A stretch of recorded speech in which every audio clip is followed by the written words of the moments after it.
What is going on, everybody? Captain Blue Shell coming to you guys today with just a quick update with Cyberpunk 2077. Gonna be using my attribute points to go ahead and get those in, and then basically I'm just gonna talk about the game just in general, kind of what I think of it so far as a review. We have hit in some glitches, a little bit of weird things, but nothing that really affects gameplay or game crashes or anything like that, so nothing major. Let's go ahead and get right into it. Stick around, it's Captain Blue Shell. Well, if it isn't Captain Blue Shell. Alrighty guys, so real quick, let's go ahead and go over the point system. Basically, we have some attribute points that we're going to be using, and then also some perk points. Going to be going over kind of the differences of those, and then also two skills. So let's go ahead, get into it, break it down each by each. Let's go ahead and start with the attribute points. So if you scroll over each attribute, which is in blue, kind of gives you a broad detail. It says, in addition to allowing you to force open doors, each level of body, now this is for body, will add 5 health points, add 3 stamina points, increase damage with fists, and you kind of get the picture. It's the list on the side that tells you each point that goes up, what it's going to do. Each attribute can go up to level 20. So from what I understand, you can max out all of them. And basically, it's just your decision. This is going to basically broaden the characteristics of your character. So whichever route you want to go or you think that you need to focus on, go ahead and put those attributes into there. It's a pretty self-explanatory system. And since I have 5 right now, I'm going to go ahead. I'm going to be putting 2 into body. That's what I know that I want to do. Here is our second one. There we go. I am going to put 2 into technical ability because I want to craft items. You know, I want to be able to do the crafting, fairly well. I'm also going to go ahead and be putting 1 more into reflexes because I know I should probably be going intelligence too as well, but it just doesn't strike me as, being out there or anything. Cool is okay. I don't really use my stealth all that much, and now that I say that, probably the next mission is probably going to be a full stealth mission. Skills in this game, to be put plain and simple, are basically just what you use in order to get better at it. Basically, if you sneak around and you keep doing that, if you keep sneaking, then your sneaking skill is going to go up. Same with, your stamina. If you keep, running and everything like that too, it just builds up everything over time depending on what you do.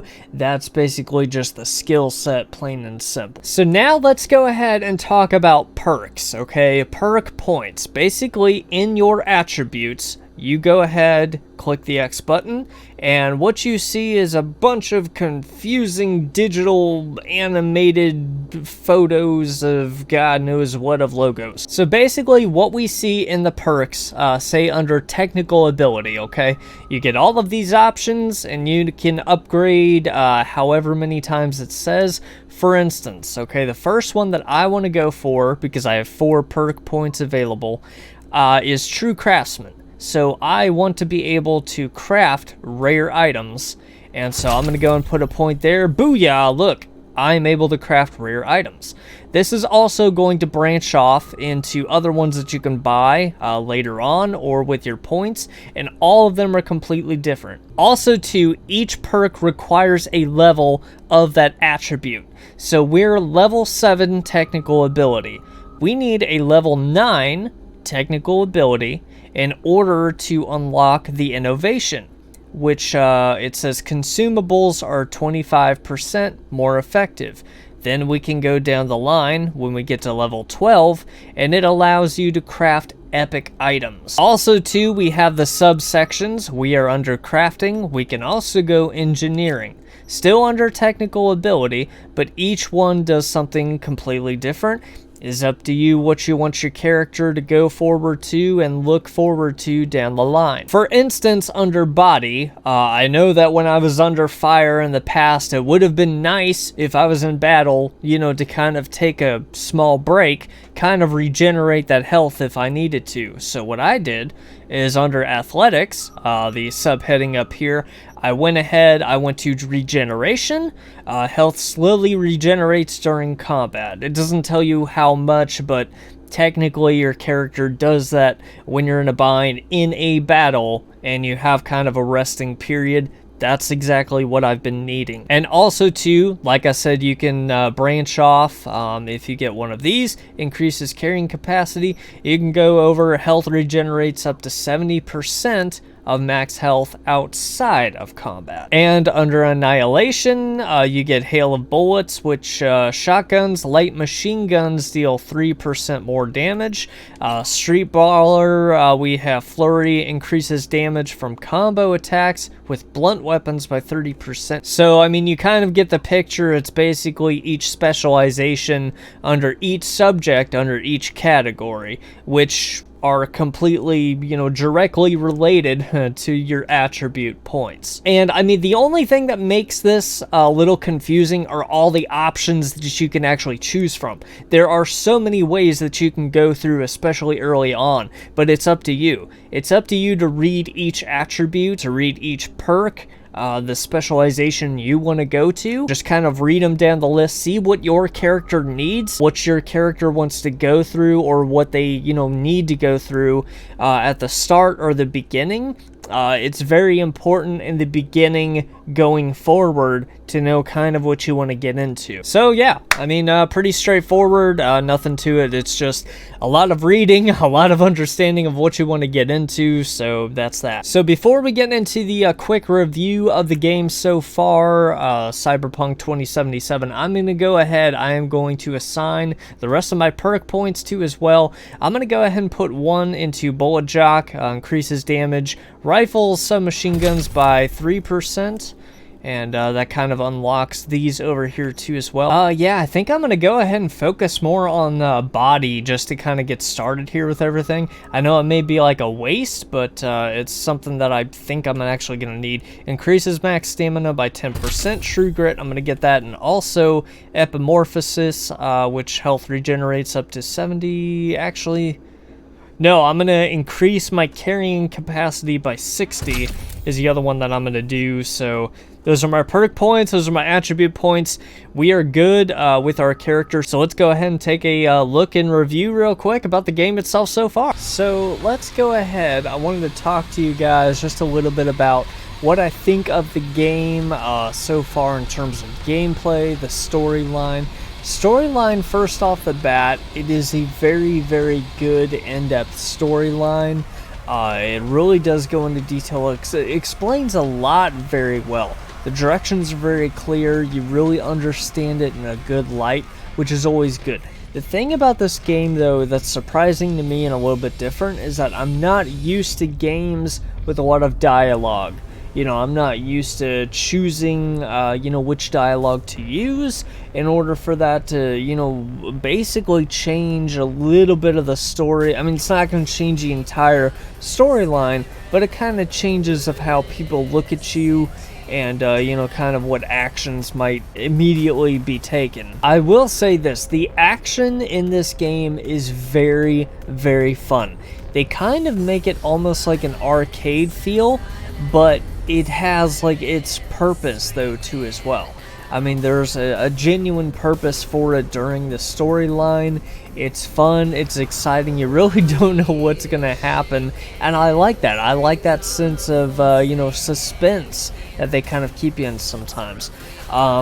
A lot of shockers, a lot of surprises that have come out that I wasn't expecting, so I really appreciate that. Concept, the design, the script with the voice actors in this game is absolutely phenomenal. They really go into detail with the city, which we are going to be exploring the city in the next upcoming video. I really want to do that. I think I got to the point to where I can kind of do that and make more decisions out in the city. So been playing mostly of the story mode, but the city, I mean, just look at it, I mean, this way. look at the city. It's just absolutely amazing, gorgeous looking city, and I want to get into it. I want to explore it a lot more in depth. Also too, so far I've kind of touched on this a little bit, This game does have a little bit of glitches, a little bit of weird things going on. Nothing that has crashed my game though. Nothing that has really affected gameplay, anything like that. It's just during some cutscenes, or maybe while you're walking or something, you'll see like some funny glitches here and there. A lot of people are like, oh, this shouldn't happen. They're just glitches that don't do anything. I'm playing on PC, so I know that a lot of people that are playing the older consoles, PS4 and the Xbox, they're having a much harder time with glitches, crashes, freezes, all that good stuff to deal with. So I'm not sure what's going on with them. Then again, I don't play those platforms, so I wouldn't really know. But for PC, it's going pretty smooth. It's going smooth enough, and nothing has ever really come out like a... So all in all, to judge on this game, it's a very good game. I think right now I'm addicted to this game. This is kind of how I get with some games, but this game really makes you beg for more because you don't really know what's going to happen. You want to continue the storyline. That's why I keep coming back and I can't stop playing it, is because it's got such a good storyline. It's got such great characters. For you to build your character up to kind of, get those points and everything, to get your money and be able to spend it. It's just so awesome. Now, I have heard rumors that they're trying to do something with multiplayer or online. I think that would be phenomenal. We've got a long ways to go until then. A lot of fixes and updates, obviously, but I think that this could work. I think this game could work very well. If we look at GTA 5, in that example, this has a lot of similarities to GTA 5 that I've noticed.